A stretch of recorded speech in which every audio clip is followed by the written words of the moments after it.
lumapit sa akin sa mga parang na upang kayo matulungan tayo at ipagsasabi.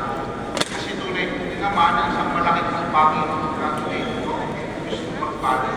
Katulad din ng pag-aasawa, kinakailangan yung pagnilayan, kinakailangan yung pagkasalan. Kaya kayo po ay umating din na humingi ng pagkapay. Para din po yung mga talagang decided na ano bang kinakailangan ng mga dokumento. At yung limang po na nagtatalis ng buhay dalaga habang buhay. Isa po kasi hindi ko rin alam na bang tututunan ko. Mag-aasawa ko ako, hindi na. Maaari din po kayo lumapit ba? Or pinagkubar na rin. Pinakailangan kita. Para magpapayapaan sa ating kalooban. Minsan kasi natatakot lang tayo na ayaw kumapit.